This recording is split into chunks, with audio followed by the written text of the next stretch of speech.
Good afternoon. There are some questions already on the webinar chat, so let's just get right into it. Wanted to thank all of you for taking an hour out of your time today. We know this is a very stressful and transformative time in everyone's lives, and we wanted to spend 1 hour of time with some experts today to get you the answers that you need to make decisions for your family, for your health, for your businesses. And so let's get started. Today's webinar is on small business relief and support, and it's brought to you by the Downtown San Diego Partnership. And I'm Betsy Brennan, the president and CEO of the Downtown Partnership, and our partners at the San Diego Regional Chamber of Commerce, with their president and CEO is Jerry Sanders, and he's also on the line today, along with many members of their team, and the San Diego Regional Economic Development Corporation, with their president and CEO, Mark Cafferty, who's also on the line today with many of his team members. We're all very committed to the success of San Diego, and each of us play a different role for the Downtown Partnership. We're very focused on the 300 blocks of downtown San Diego, where many of you reside or have businesses. And so we're very appreciative that you took this hour of your time, and let's try to get as many questions as you have answered today. So I wanted to let you know, we've heard from many businesses. We're trying to give as much relevant information. We had a webinar last week. We're having this webinar this week. Next week's webinar will be on residents experiencing homelessness in downtown San Diego and a lot of the activities and programs that are happening to support those efforts. So a couple of housekeeping notes before we start the webinar today. We've received many questions with your registration in advance of today. We're also having a Zoom webinar chat. So if you're on the video conference today, you can actually chat questions, and you can use the question and answer function, because everybody is on mute except for the speakers today, because with more than 500 participants, it would have been chaos if we had you all asking your questions in person. If you're on email or you're listening to this on your phone, you can also email us questions and we'll try to answer them right now. If not, we'll do a follow-up email with resources and some of the things we talked about today. We're going to have Assemblymember Gloria go ahead and speak first, and then we're going to have the panel of experts speak, and then there's going to be time for all 4 people at the end, the last 15 or 20 minutes of this webinar, to ask questions. Assemblymember Gloria is able to stay with us until right at 4 p.m., which we're very grateful and appreciative that he's going to spend the entire hour with us, listening to your questions and listening to the experts, and being able to react to the information. The response to COVID has been truly remarkable and collaborative in the San Diego region in particular. I'm sure other regions are experiencing some of that, but I can just speak to this regional effort with the Chamber, with EDC, with the Business Improvement District alliances, with the city, with the county, with the state of California. It's been really remarkable in San Diego, so we want to continue that. So if you have other ideas for webinars, we do these weekly, please do let us know, and we will try to be responsive to your needs. And with that, I'm very, very pleased to introduce Assemblymember Todd Gloria. He's been a huge advocate for San Diego from his time on the city council, his time as the interim mayor of San Diego. He's been a big supporter of our urban environment, walkability, climate action plans, small business. And with that, I am going to introduce Assemblymember Gloria. Thank you, Betty. Hopefully everyone can hear me well. Thank you so much to the Downtown San Diego Partnership, the Chamber, the EDC, Jerry, Mark, everyone for bringing this together. I think times like this is when we need to come together as a community, share the information that we know, be of help one another. That's what I think we can do this afternoon. I want to be relatively efficient just to make sure that we get as much time as possible for questions. I think that's probably where these things have the most value. But I wanted to just maybe share a couple quick words. Given the nature of the times that we're in and how acutely painful this is for so many folks, I want to dive right in and just acknowledge that over the many years that I've been able to serve San Diego, if anything the business community has taught me, it's that you're looking for certainty. And sadly, right now, there's not a lot of certainty out in the world. So much is changing so swiftly. Many of you are struggling during these changes. And so it's incumbent upon us to provide you with the information that we have, and certainly take into your input to see what we can do to make changes to alleviate some of the pain that's going on there. You know, many politicians like to say that small business is the backbone of our economy. They say that because it's true. And like many of you, you have employed your neighbors, you have grown our economy, you have created benefit for our community. And right now, I think the most important thing I can do is let you know that people like myself can see you, we can hear you, and we're doing what we can to be helpful. As your state legislator, I want you to know that not only are we focused on responding to the public health emergency that is COVID-19, but also to the sudden and crushing economic impact on both businesses and on individuals. Just 2 weeks ago, the state legislature approved on a unanimous bipartisan vote of the legislature a $1.1 million investment in our state's response. Now, a lot of that money is going to the public health response, doing things like what you're seeing right now with the opening of the convention center for our unsheltered population. That's a result in part because of $7 million that came from the state to the city, the county, and our regional task force on the homeless. But I want you to know this is just a first installment. And even today, we've made some new announcements about funding that can potentially help many of the small businesses and workers who are on this webinar.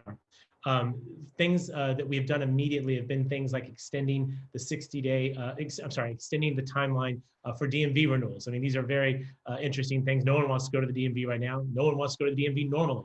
But this provides a 60-day extension for those of you that have driver's licenses that are expiring, car registration tags are expiring. It's just one example of the kind of thing that not many of us thought would have been possible just 2 weeks ago, but now is happening as we speak. I want to recognize some of the things that Governor Newsom announced today, and I think Daniel will get to this probably as well. But the governor announced today a one-year small business sales tax revenue reprieve. What that means is that small businesses are invited to delay their payment of up to $50,000 in sales taxes for up to 1 year. There will be no fines, no penalties, and no interest on this deferment. This is basically like a zero interest loan, bridge loan, if you will, to assist many of you who are riding out this particular crisis. Additionally, the governor announced today a commitment of $50 million into what we call collectively our iBank in the state to put to use for microloans for small businesses that may not qualify for some of the other assistance programs that are being created or have been around historically. Now, this is on top of other historic relief that has already been put into place. Things like the Franchise Tax Board moving back the income tax deadline to July 15th. So it's not April 15th, it's July 15th. And that's not just for individuals, that's also for LLCs. And I want to let you know that we're working aggressively to advocate with our local tax collector to provide similar relief for penalties for property tax payments. Many of you are probably acutely focused on the fact that property taxes are due on April 10th. There's not much to do to move that deadline, but the ability to waive penalties and late fees is within local discretion, and we're hopeful that the county will use that local discretion. There's been some indication that they will. Lastly, I think in terms of what we want to just cover quickly is the crushing amount of unemployment claims that are coming in. Some of you may have filed those claims. Some of you are probably trying to assist some of your workers in filing those claims. What's an interesting factoid is that in an average day, we get about 2,000 unemployment claims in the state of California. That was pre-crisis. Now we're averaging about 155,000 claims a day. Almost 1.9 million Californians have filed for unemployment in that short amount in the last 2 weeks. This is something that we understand and recognize. I was on the phone with the department director of EDD on Monday. They have moved to a 7-day work week, observing social distancing, of course. We have committed 200 additional workers immediately with 800 more that are coming online. Existing state employees that are being repurposed for this cause. And the last thing on this unemployment issue is that unemployment, as you've known it, has changed radically. I think some of you know the federal relief bill added $600 weekly to unemployment claims and expanded those claims to include independent contractors and other workers that historically would not be receiving these benefits. So this is a sense of the dynamic environment that we're working in. And I want to just wrap up by saying everything we talk about right now is likely to be changed over the next couple of hours. Things really are moving at a rapid clip, and I'm actually happy about that. I think many of you often are critical of government because it seems that we operate slowly, and certainly we are operating faster than I've ever seen, and that's generally a good thing. What I mean by sharing that is that you're going to need a lot more information, and I want you to know that I'm here. My staff is here. We are fully staffed at our office. We're all working aggressively. We've seen a tenfold increase in the number of requests for assistance from constituents. And so I ask you to call my office or email me. My telephone number is 619-645-3090. My email address is assemblymember.gloria@assembly.ca.gov. When you can't get a response to your state-specific questions, please send them to me. My team and I will do our very best to track it down. Again, the answers that we can provide today may change tomorrow. That's that lack of certainty I was talking about before. But a lot of that lack of certainty is a reflection of the fact that we recognize this is a dynamic environment and we have to change and rise up to meet the times. By and large, I think we're trying to do that. And with your conversation today, maybe I can get some more ideas about more ways we can step up to serve you and people across California. Betsy, thank you for that. I'll stand by for questions later.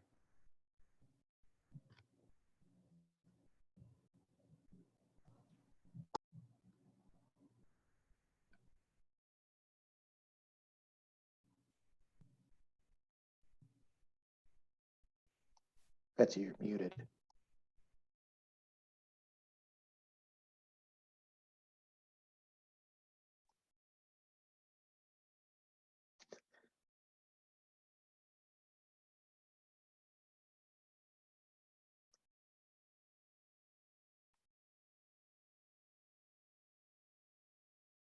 Betsy, you're muted. Thank you very much. Thank you very much, Assemblymember Gloria. Really happy to have you. And now I'm going to introduce Christina Bibler. She's the Economic Development Director for the City of San Diego. Christina is a champion of economic development and has been innovative in her programming in her role there for more than a year. And I'm really pleased to introduce her. And thank you, Assemblymember Gloria, for sticking with us for this hour. Thank you, Betsy. It's my pleasure to join you all today. I'm excited that there are so many people making the time to talk about small businesses. And ultimately, that's what we've been doing over the last couple of weeks. It's just putting ourselves in business shoes, taking phone calls, responding to emails, and seeing how can we best serve our constituents and how can we best serve San Diego. And the role that the city is taking is, and I'm glad that Assemblymember Gloria said this, is that we need to be expeditious and fast in our response because things are changing so rapidly. Some of you may be aware of the initiatives that the mayor took forward last week. We've been hit the ground running nonstop on a small business relief fund, as well as many other activities that are helping to advocate and champion the pain that businesses are feeling.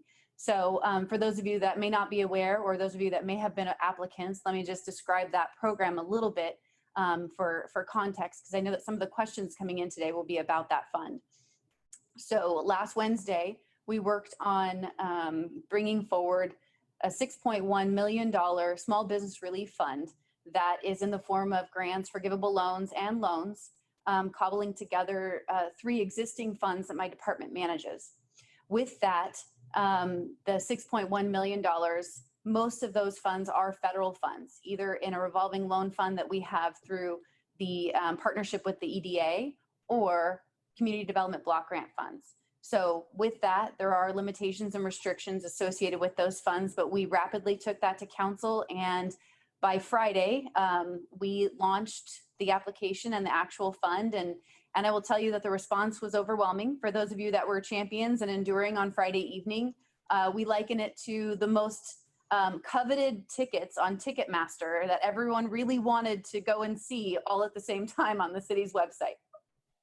So making fillable PDFs available, IT was great and rapidly was able to fix the issue. We were receiving applications during that time, so I just want to be sure and articulate that. And we received to date over 7,000 applications.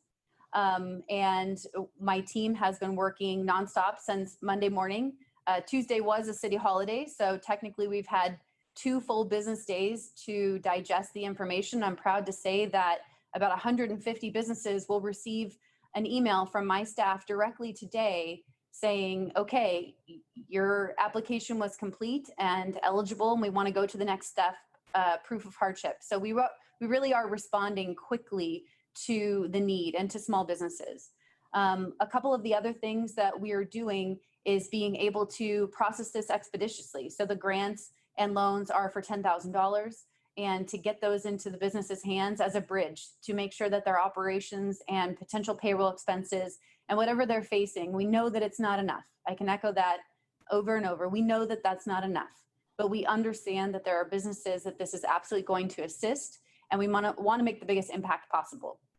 So with that, we are taking a look at some of the other things that are reducing the barrier and deferring. So the business tax certificate is another item that the mayor's office championed, where there's a deferment of business tax certificates for 120 days. Some businesses will take advantage of that, some businesses won't, but either way that's available for businesses. The average business tax certificate is about $34 per business. Associated with that, we also worked with development services to ensure that there was an extension on both ministerial and discretionary permits for about 180 days. And that's really important because in this uncertain time, we're not sure what development projects will be able to be funded or how long this crisis will last. And so just extending a little bit of grace for those in this uncertain time is really important for the city to do. And there's several other efforts that we've been working on to ensure that we are responsive. If you're leaving voicemails, my staff is returning them. We are responding to emails, and I want to echo Assemblymember Gloria's insistence that you know that we are here. If you have a question and you want to send it in, you can send it to sdbusiness@sandiego.gov. My entire team is working feverishly on responding and answering your questions and just making ourselves available to you while you're trying to sort through what's going on. So I think with that, I'm happy to pass it along to Danny. And a little shout out to Danny. Honestly, we have partnered with the SBDC closely while we were launching the Small Business Relief Fund. And I can tell you that Danny and his entire, several dozen experts and advisors have really been the pipeline of technical assistance, in addition to my staff that have helped get businesses and their submittals through. So thank you for your partnership and your championing of that, Danny. Thank you, Christina. So with that, we're going to introduce Danny Fitzgerald, the Regional Associate Director for the San Diego and Imperial Counties Small Business Development Center. Danny, take it away. Thank you. And thanks for the shout out, Christina. We always enjoy partnering with the city of San Diego. And thank you, Assembly Member. In his light of the certainty of the different types of things that are never changing, actually, some of the stuff you were saying was a bit news to me, but it's funny, things can actually happen so quick and fast in this environment. I can have a phone call with somebody at 12 noon, and then the information I said is outdated by 2 p.m. So things are changing fast and furious, and with everything that's certainly going on, we know that here at the Small Business Development Centers, we've been here in San Diego for over 30 years. We have a team of over 80 business advisors working. All of our staff is working online and remotely, but actively working. And we've seen and assisted over 1,100 businesses so far just since the disaster was declared. And we're trying to assist even more and be able to provide that information. And so the way in which, if you haven't been able to reach out or work with us, is you go to our website, which is sdivsbdc.org, and then you click Request Counseling. That gets you into our queue. Since we're working remotely, our phone is probably not the best way to reach us. We are checking the voicemail, but you're more likely to get a quicker response or a quicker access to an advisor that way. And so we're working to be able to assist. So a couple of things I'm going to touch base on before we kind of go into a few things. I think the number one thing is that we're funded by the U.S. Small Business Administration, as well as the Governor's Office of Business and Economic Development. And we are a grant-funded organization. I work for Southwestern College, and we receive those primary grants, and then we farm a lot of that work out to different organizations, other community colleges, other universities, as well as nonprofit organizations. And so that's really how we work. And we're trying to be able to work with a wide array of people, as well as a wide array of agencies.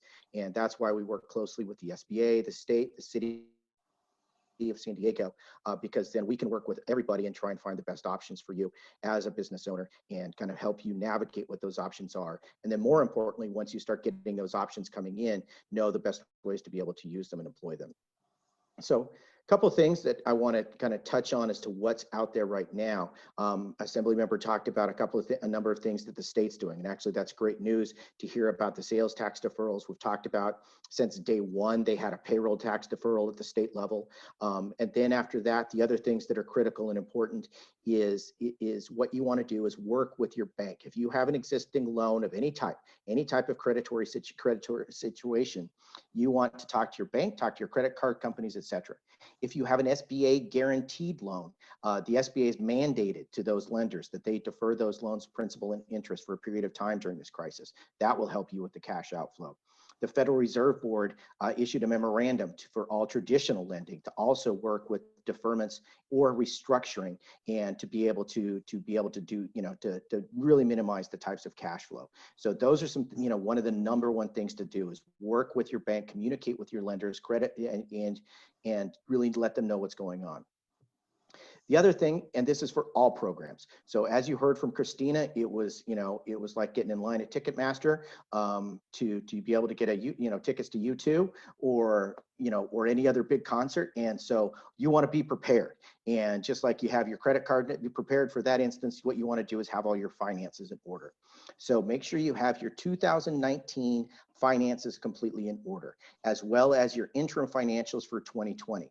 Also have your 2018, 2017 tax returns if as well, because that's going to be critical information for you. I suggest you just set up a folder on your desk, on your computer that you have there at home, because you're going to be doing some of these things at night, some of these things on the weekend, and of course, a lot of us aren't going into the office. And so that way you can put that information. So that's going to be super important. And in those financials, you want to have it separated with what your gross revenues were for 2019 and 2020 to date by month. You also want to make sure you have all of your fixed expenses for those same on a month-to-month basis, because there's going to be different calendar years or years that they're going to be looking at in terms of averaging. And so you're going to want to be able to plug and play with different date ranges. And so that's what's super important. And then also you want to have that same information for your payroll. And for your payroll, work with your payroll company, get that information yesterday, today, have that as well. Then that includes the payroll taxes you pay, in addition to the wages you pay your employees, the payroll taxes you pay, the group health insurance you pay, and your workers' compensation that you pay, and have that also ideally broken down on a month-to-month basis. Or if you have it for a 12-month period, you can come up with an average that's going to be on a monthly basis.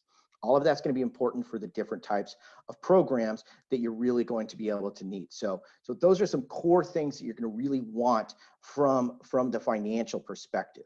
After that, obviously, you want to make sure you have all your business information, such as, your EINs, your business incorporation, all of that. If you have to get that from the office, it's a common thing that we've seen, and making sure that you have that ready to go, because as new programs come out, they're going to want basically the same type of information. So what I want to kind of focus and talk on are the two programs that the SBA has. So I really appreciate all the feedback and everything that's come out. And so, of course, the CARES Act happened on Friday from the federal level. And that's obviously been kind of one of the big programs that's come about. One of the components of that was kind of a plus up and a simplification of what's called the Economic Injury Disaster Loan. It's a government, so they love acronyms, so we call it EIDL. And it is the one that's been available since day one, because just once when a disaster is declared, they kick in. And for example, when they had the fires in Northern California recently, those were, businesses were able to get the disaster loans then. Well, that was the process they had at that point. It wasn't designed to be a process on a national scale. And so they typically, with the disaster, would receive tens of thousands of applications in a big situation. And in one day, they received, after they opened it up, 700,000 applications. So the volume is off the charts. So they came up with a simplified process that came out on Sunday. And it is very, very, very easy. And so you go to, and I'll put the link of that in the chat box, but it's a very simple application process. And we also have a simple 30-minute on-demand webinar that's going to kind of walk you through what you need to do to be able to put that information in there. And that's also the one, that's how you get a $10,000 advance. And so you'll want to have your bank account information available too, because you put in your routing number and your account number. And the $10,000 portion of that can be forgivable if it's used for core operating business expenses. And so that's when that component's forgivable. And so that's that part. The other loan has yet to come out, and that's the one that there's 10 million questions about, and that's called the Paycheck Protection Plan. And I have seen 1 million questions on that. So I was on a call a little bit ago with the U.S. Chamber of Commerce and a few people, and included in there was the American Bankers Association. And they're like, all our members are waiting for the final policies that come out tonight. So they don't even know. So, so I know you want a lot of answers to the questions, but the reality is that the answers don't even exist yet. But there's a couple of things that are out there, and I'm going to put two links in from the SBA's website that include some information on the Paycheck Protection Plan. One is kind of the breakdown of how it essentially will work. And the second is even more important. It literally rolled out. Checked my email before I got online for this call, and it is how you can find lenders that are in the area that are issuing the Paycheck Protection Plan. First thing I would suggest though is do contact your bank. Not all banks are offering it, but if your bank is offering it, they'll want to work with you, their customer, first. So those are a couple of the things that we're doing. I know there's a lot of questions about that. We're trying to kind of assist with different things. Couple of questions I know that are happening. One, yes, you have to have revenue demonstrated at least in January to be able to apply for these loans. So you have to have been in business when this year started. Number two, anyone that is a sole proprietor receives 1099, finances. So if you file if you are intending to file your 2019 taxes and use a Schedule C, and you've received 1099s or you receive money like that, and you're going to file as that, you are eligible for the EIDL. Another core question I get is on the Paycheck Protection Plan. Is the owner draw, which is not a wage, counted? The answer is yes, that is counted. And so those are a couple of the core questions I've been getting. Hopefully I've answered some of them. I'm going to post some links in the site, and maybe we can just move on to the Q&A. Okay, great. I really appreciate it, Danny. For the Q&A, we'll have all of the panelists unmuted, and we can sort of take it. You can each answer the ones that you think are appropriate for you, and we'll work it out. So let's see. We will start with startups. That's a good question. A lot of the founders of startups have been working without a salary, and a lot of their partners as well. Now they can't move their technology forward, but have a lot of financial history, but don't have a lot of financial history. Are they out of luck, or are there programs in place now or programs on the horizon that might be for startups? So I'll answer that because I get that question a lot because we help a ton of startups. Our programs at University of San Diego, the Brankin with Connect. If they're still in pre-revenue phase, unfortunately, there isn't anything available to them right now.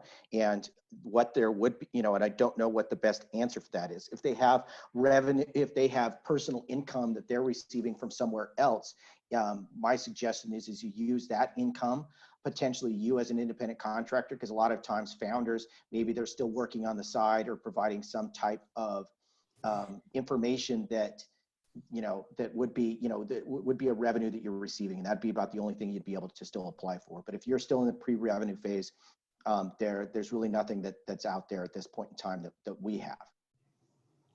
All right, great. Thank you for that answer for now. And it could change by next week, so we'll stay tuned. Or by 4 o'clock this afternoon. Exactly. We've had quite a few questions about which of these programs applies to nonprofits, and is there an alternative program for 501c3s? And I do think that San Diego Grantmakers is having a webinar on this very topic later today, but I'm not sure if any of you have additional information on that topic. I can answer some of that because we've been getting a lot of those questions, and we're working on putting together some programming next week with the Nonprofit Institute at the University of San Diego. So all nonprofits are eligible to apply for the EIDL as long as you're not engaged in the business of lobbying or any of the other activities that it'll indicate on the eligibility. So that, and then for the Paycheck Protection Plan, you have to be a 501c3. And so we will be, you can still watch what the video is, on how to apply for the EIDL. And I see in the question why our 501c6 is not eligible for the PPP. The explanation I got and again, I didn't write the law, is that they wanted to only have it be C3s that are involved in a true nonprofit function, just as and they kind of looked at it from the IRS perspective that, 501c donations to 501c6 are not tax deductible where C3s are, and the sheer fact that C6s could engage in the business of lobbying, and they wanted to avoid that. That was the explanation I was given. All right, thank you so much. And we'll put this up tonight, but tonight from 5 to 6:30 p.m., San Diego Grant Makers and Mission Driven Finance are holding a webinar on the topic of what nonprofits can apply for. So I would encourage nonprofits, if they have the time and bandwidth, to go ahead and get on the San Diego Grant Makers Facebook page or website and register for the 5 o'clock webinar as well.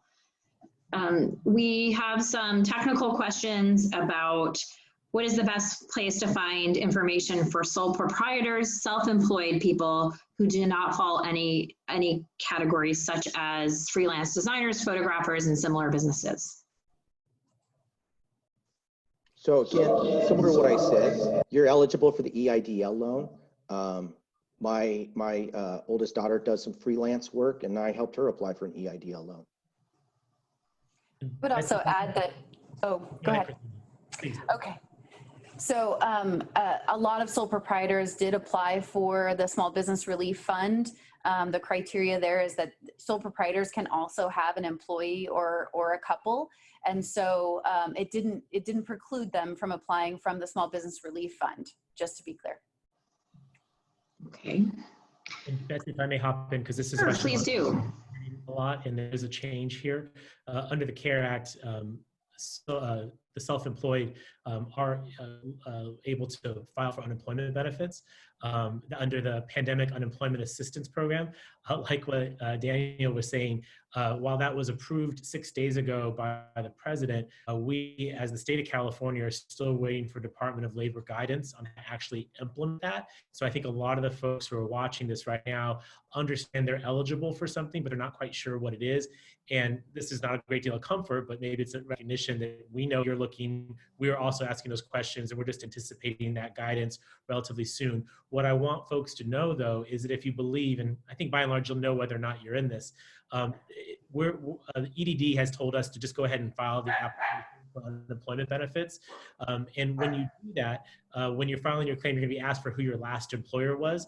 And if you were your own business or if you were self-employed, you should just list yourself as your last employer. The form right now is not formatted for this, but that's okay. We understand that, the state understands it. We'll still accept the claim. Once you completed the claim, write down the confirmation number and have it handy because we can follow up on that later. And lastly, I would just give this website, the America's Job Center for California. It's careeronestop.org. If you go there, you can click on local help, find your way to California. And that's a place that we're directing constituents to understand as soon as we get the guidance from DOL what this program will look like and how these independent contractors can access it.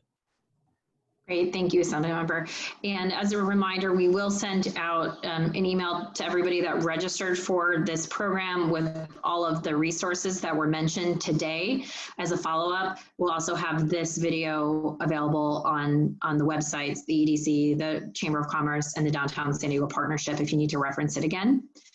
And I did make one mistake before. We are doing a webinar next week on crisis communication and how to help small businesses pivot and cope in this environment. And then the residents experiencing homelessness in the downtown will be the week after that. So we have a lot going on. So apologies for that. Okay, so for Christina, if people have applied for the loan program at the City of San Diego, I know you had quite a few applications. What will be the process for notification for those folks? And if people haven't applied yet, can they still do so? So the simple answer is that everyone will be responded to.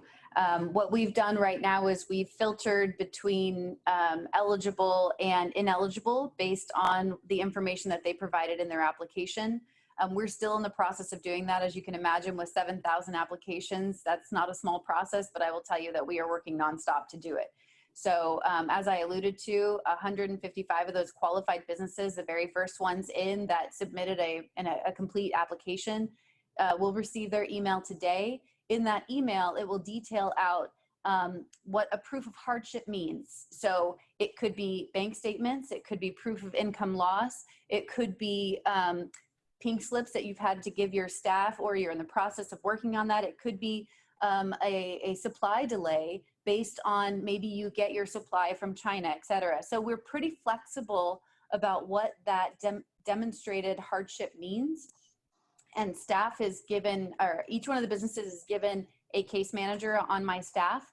And we are looking to get those, as long as the business is responsive, they have 72 hours to get us the information so that we can respond quickly. As Danny said, it is really important that businesses of all sizes have this information readily available. You are going to need to demonstrate it for most of the applications and resources that are going to be available at the local, state, and federal level. So I would like to echo that.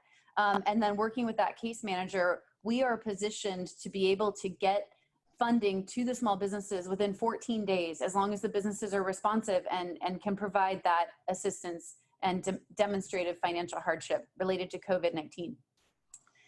What we're doing in addition, as I alluded to, the $6.1 million is just, it is a drop in the bucket based on the need that's out there. And so what we're doing concurrently is working diligently to look for businesses and philanthropy organizations that are willing to contribute to small businesses because the need is great. I'm restricted by not allowing home-based businesses, and some of the other federal monies can't go to certain things relative to how we receive our funds. But we know that the San Diego economy is broader than that. We talked about scientists that are working, for themselves and paying themselves based on their research.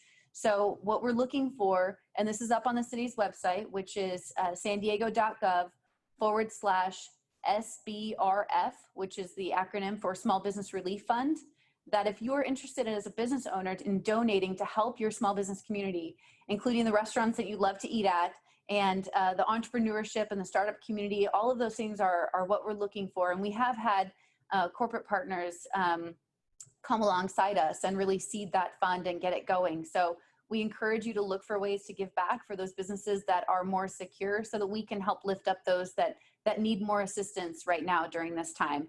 So I think I've answered the question, and I would say that we are continuing to look for ways, if it's not monetary, what technical assistance can we provide, what barriers are in your way, and just providing that one-on-one care to the small business community. Thank you, Christina, for that. A gentleman named Kurt Becker has some specific questions about the convention center and how to help with the homeless folks. We will follow up with him directly to give him those resources. Thank you very much, Mr. Becker. And also, we did get a question about, so are these all different sources of funds? I don't know if, I mean, I could answer that, but I would love if any of you wanted to answer that. Is it the city and the federal and the state? Those are different funds. Correct. Yeah, so I'll kind of do the best to kind of tier them out.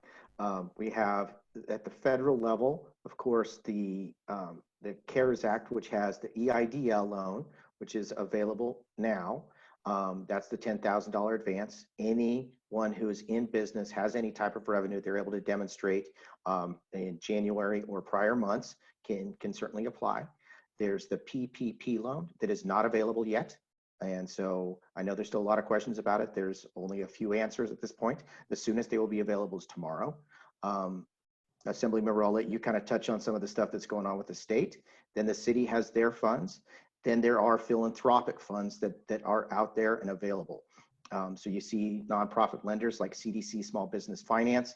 They've been having different types of emergency loans available.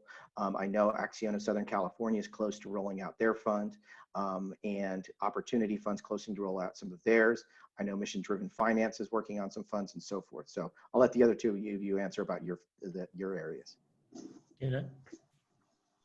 So we are using a combination of federal and city funds. As you know, that this is obviously a difficult time for the city revenues as well. A lot of the challenges that our small businesses are facing are challenges that our departments are facing. And so our fund is actually cobbling together 3 resources. 2 of them are federal funds, and 1 of them is a city fund. And that has made up the $6.1 million. And then I alluded to the corporate partners that we are having conversations with regularly, which will be outside funds. And I would say that the majority of what we're talking about at the state level are state funds, which is good. It gives us a little more flexibility, with perhaps the most obvious exception being the CARES Act money that is augmenting our unemployment benefit. But by and large, the spending that you see from the state really is coming from our state's rainy day fund. God bless Jerry Brown for helping to write this financial ship at the state and making sure we have quite a bit of money to work with. I'll be candid with everyone. A lot of that money is going to go to this response. And that's, as I think Christina was just referring to, money that comes out of our general fund eventually. So this is not free money, but we're trying to be judicious and relieving the pain that people are currently experiencing and making smart investments to make sure that when this passes, we can come back again. But again, by and large, this is state funds that are trickling down to local entities. And I know you're gonna have that forum on the homeless, Betsy. Again, I would just point out that a part of that $1 billion that we've authorized 2 weeks ago, 7 million of it's already in San Diego, and some of that's paying for the shelter beds that you're seeing coming online right now to help to deal with this. Just want to link that up for the viewers to see, what happens in Sacramento, how it flows down to the local communities, and hopefully how it's helping us get through this time.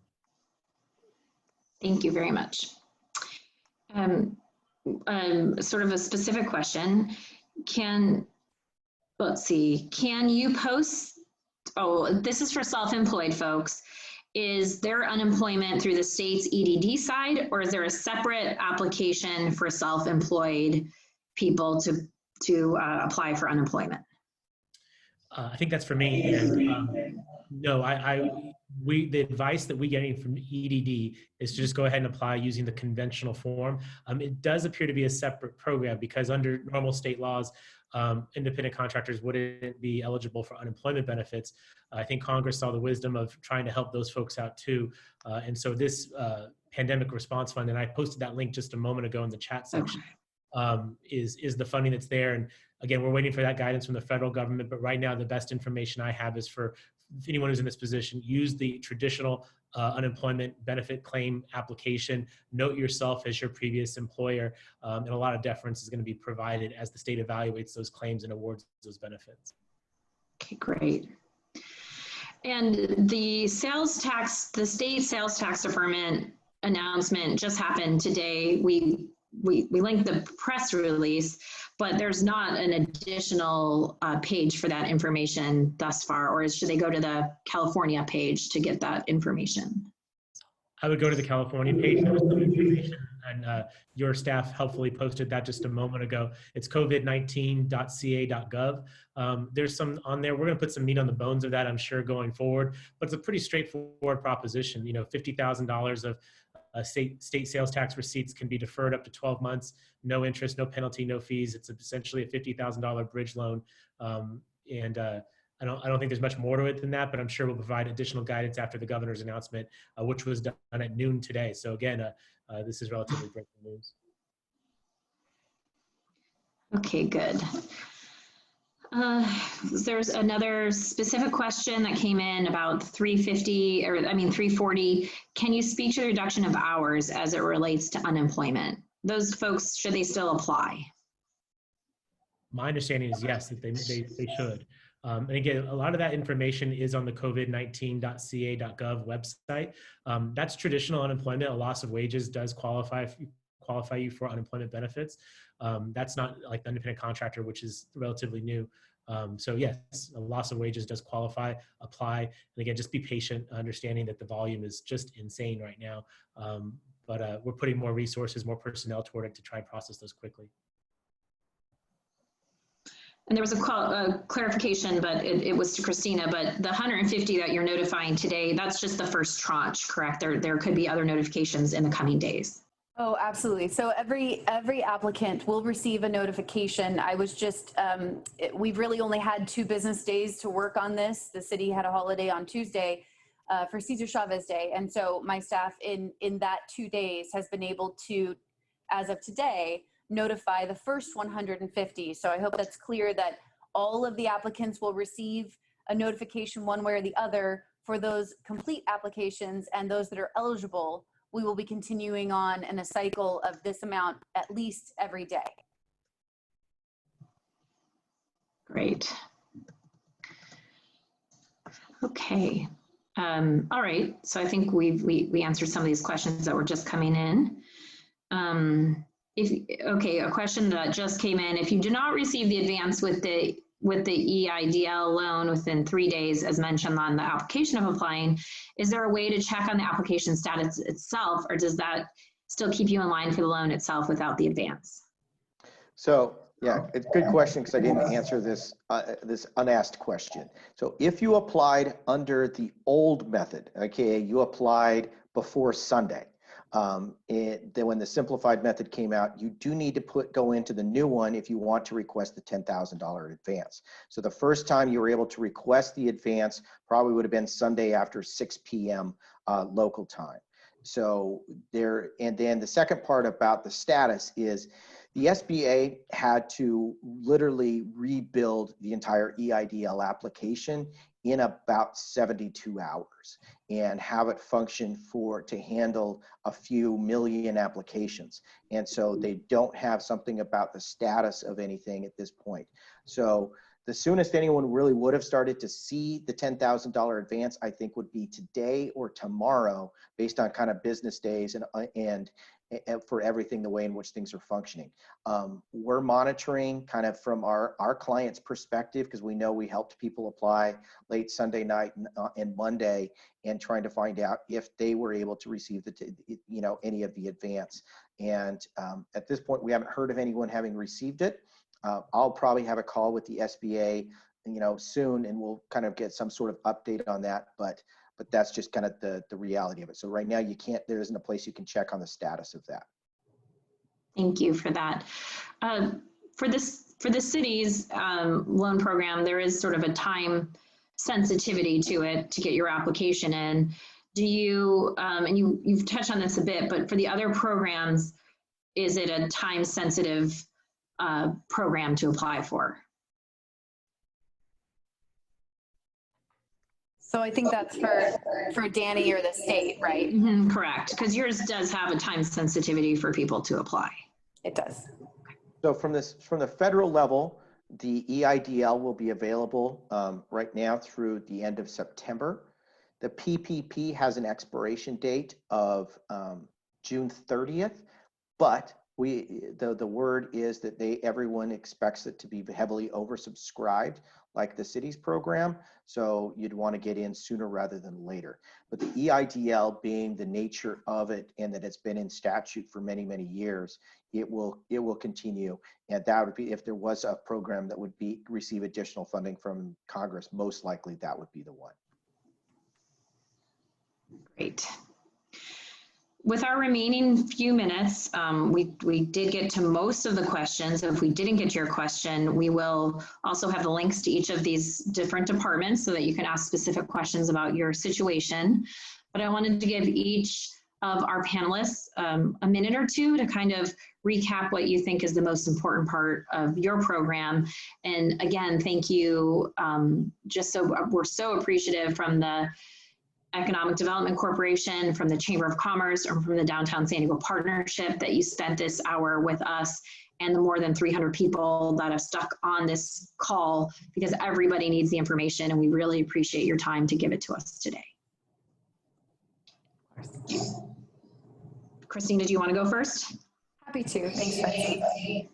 So I think the biggest takeaway is that from every level of government, we want to assure that small businesses are on the forefront of our mind. And to the extent that we can understand what your personal circumstances, understand what those roadblocks are, provide you with whatever resources we have available.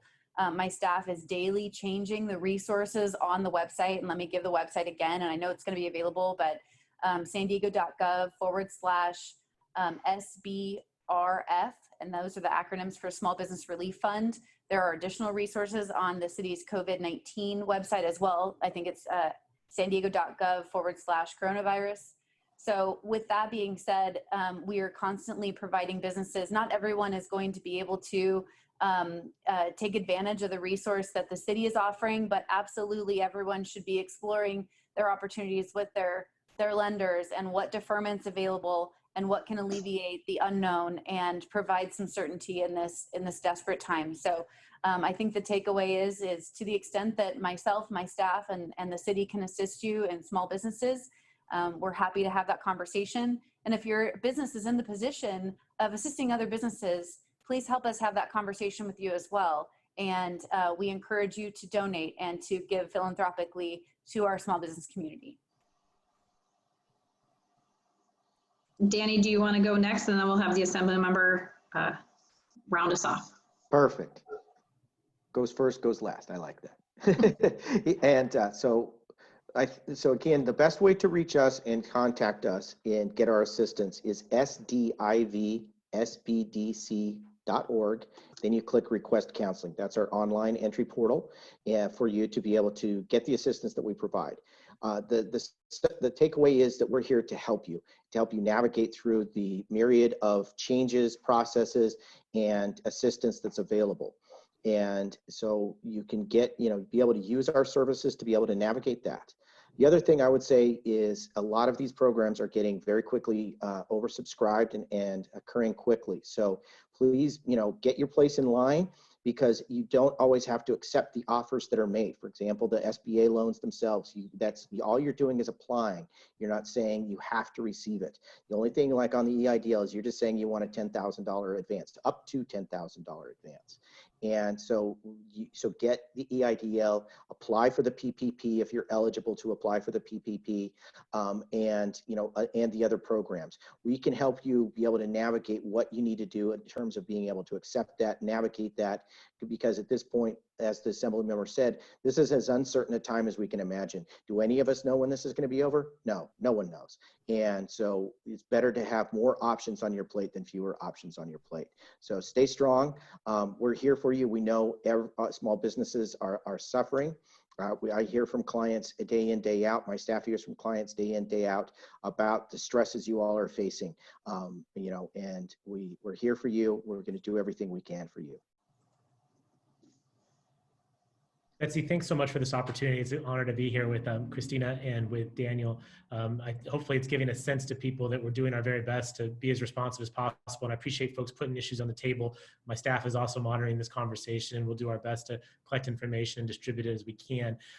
The top lines of this is exactly what has been already said. A lot of this is moving targets, and a lot of what's happening or changes that are being instituted are because of what you all are bringing up. I had a lot of conversations with our restaurant industry at the beginning of this crisis, indicating how detrimental, how painful this is for our restaurant and entertainment hospitality businesses. As I mentioned earlier, the impossible is now possible. Contacting the ABC, the Alcohol Beverage Control folks, we made that request about whether or not you could do takeaway orders for alcohol beverages. And I candidly didn't think that was going to be possible. But, this kind of attitude of we all got to be in this together and help each other, as you start to see, this has been authorized on a temporary basis and is hopefully helping just a few more folks keep the doors open, the lights on, and a few more folks employed. I give that as an example of, again, of something that wouldn't have been possible a short while ago, is now happening currently, and is a direct result of people speaking up and sharing with us ideas for what can be helpful in this difficult time. So I put out the invitation again to let us know what we can do to be helpful. And I think that oftentimes people don't think about contacting their elected officials. Either they don't think about us or they don't want to be troublesome. The fact of the matter is we have incredible teams of public servants who staff our offices, who work on these issues every single day. It just happens to be that right now in this pandemic, a lot of those resources, a lot of that expertise is being put really to work. So whether it's Michaela in my San Diego office that works on unemployment issues, Matthew works on healthcare issues, or Randy who's working on housing and other issues, it's an all hands on deck approach. And I would encourage folks, if you have a city issue you need help with, contact your city council member or your mayor. If you have a state issue, contact your state representative, your state senator. If you have a federal issue, reach out to your member of Congress. We're here to help you, and our information is readily findable on the internet. We're tracking these issues. I'm doing daily Facebook Lives to try and provide this information directly to constituents. We'll be doing one tonight on unemployment insurance. So follow us tonight at 8 p.m. And just wrap up by saying thank you so much for the chance to be here with you all today. Thank you for the feedback you're providing. Thanks for the chance to share a little bit about what I know. And let's try and find more ways to do this to make sure that all the good information that each of us have is being shared widely and that we all get through this together.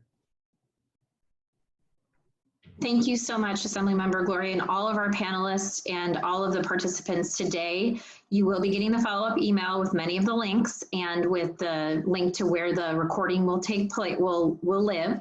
So again, thank you very much for all of your time, and stay healthy and have a good day.